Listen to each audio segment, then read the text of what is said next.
Hey everyone, welcome back to another lesson here on the channel. Today we're going to be talking about what price range you should sell your Amazon private label products in, right? Should it be $19.99 to $24.99? Should it be $1,000? Should it be $100? Right? Where is that sweet point? And is there really a sweet point, or does it not really matter, or is it case specific? Well, you're going to be finding out today.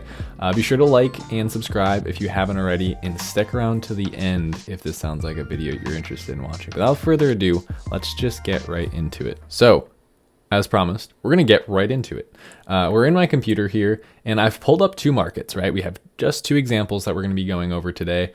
And the first one is an example that I've used on the channel before. I don't remember how I found this. It's just like this listing has 82 reviews, does $5,000 per month. It's very simple, has almost no competitors. And we're going to be using that as kind of subject one. Subject one stands for our price range that I'm making up now, but it's the $20 to $100 price range. And within that, I actually break that up into two separate groups. It's actually, my price range personally is like 20 to 50, and then 50 to 100. I think of that as kind of a different pricing group there. So let's talk about pricing group number one first. We have the impulse buy pricing group. This generally can be thought of as products that are under $50. I said 20 to 50 because generally products that are less than $20 are much more competitive because there's such a lower barrier to entry. Many people can find it, source it easily, and list it. And B, profit margins usually suffer the lower you go. I've made this mistake before. It's affected me. I've had products where it's just like, oh, you know what? I thought this was going to work. Profit margins looked fine. But as you know, I found that perfect price for my product, perfect price being the price where people actually bought it at, and competitors came in, and these factors happen, and it could crush your margins. So I don't want that to happen to you. But if you go to that 20 to 30 or 20 to $50 range, usually you can lock in a price within there where your margins aren't affected too bad. And as long as your competitors aren't draining you and you have a really strong differentiation, you should be able to stick around that margin and hold on to it. So the impulse buy range are generally products less than $50. Okay, that means that people don't think too much before they purchase it. They may look at a couple, they'll look at the top 3 listings or something, may even scroll down a little bit, look at some of the listings lower on the page. But generally, these are what I like to call a buy now product. People usually aren't sitting on these ideas for long. They're not going to Best Buy, they're not going to Target to compare pricing, they're not looking up reviews on third-party websites or YouTube video reviews, right? These are usually products that customers are going to just buy instantly, and they don't really care about spending that money right away, right? It doesn't even occur to them. Now let's go to group B, I guess, if we're going to label them now. Group B is a little bit different, right? So we're breaking out of that impulse buy range, and I like to call this the conscientious shopper. Okay, this is like usually products within $50 to $100. You start to get people that are thinking a little bit more about it. All right, are those pictures perfect on this listing? If not, maybe I'm not going to buy a $70 product from you. Do I think I can trust this brand? Right, this is $75. That might be a lot of money to some people. Is that, am I really going to spend, perhaps what took me 8 hours of working on this product, right? So we start getting questions like that asked from the customers. And that's where you have to step up your game a little bit. But if you're up for the challenge, that could be a really fun place to sell. And then let's go into the $100 or over. I'm going to call this the high ticket group. Not coining that term. It's just a name that's out there for products that are more expensive. So high ticket products would be something like this. I guess I should have had 3 tabs, right? We talked about 20. I should have had one for the 50 to 100. Sorry, we're jumping up above 100. So this is a high ticket product. So this product right here, let's start talking about the kind of the upsides and downsides of both markets and pricing strategies. This market, you can see, look at the revenue spread. First of all, it's not a super competitive market by any means. Only 3,000 search volume. A lot of the competitors, no one really has thousands of reviews, a couple hundred reviews for some of them. There's a couple big names in here. Not that I think anyone would realize really. And then there's a couple MFN sellers, which is merchant fulfilled. There's a couple FBA, and then there's one Amazon. So overall, market's not super competitive, but the prices are really high. We see we have an average price of $312.61. So that's well into the high ticket range.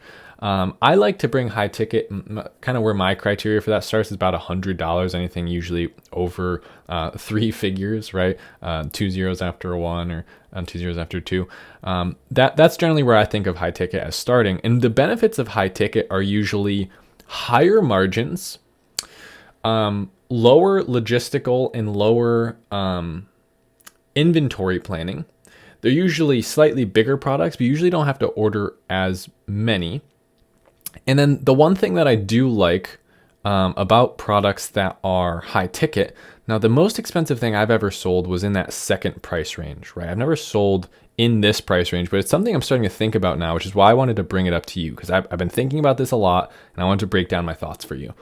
So I by no means have sold a $300 product. I do plan on selling things that are that expensive in the future on Amazon. This is just me talking my way through, how I'm approaching this situation. So maybe some of you appreciate that. So the $300 price range, $100 price range, $500 price range, you can count on lower unit quantities. So you're thinking, man, if this product costs me $50 to source or costs me $100 to source, I can't do that, right? Well, maybe you could. Actually, if you have a moderate budget, oftentimes you don't need to sell as many, because if you're selling something for $250, right? Here's a perfect example here. This person has 43 reviews, making 10 sales a day because the product is $2,000, or 10 sales a day, 10 sales a month, $22,000 per month. Now imagine if they had a 40% margin. I mean, they're making $9,000 a month selling this thing. And if you think about it, say they had to spend $500 to get this sourced.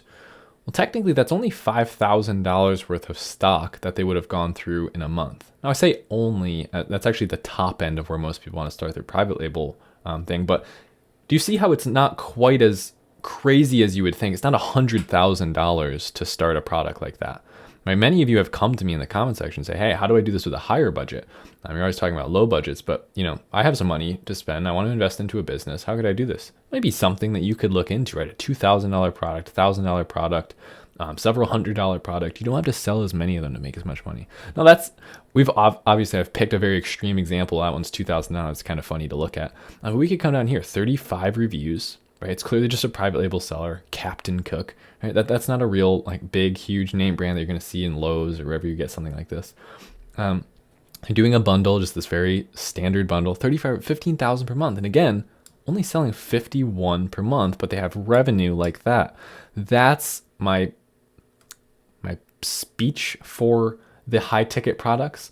You know what I mean? That's where I see this being something that's really cool that you can get your hands dirty in pretty quickly if you have several $1,000s. It's not going to take, you don't have to order 100 units.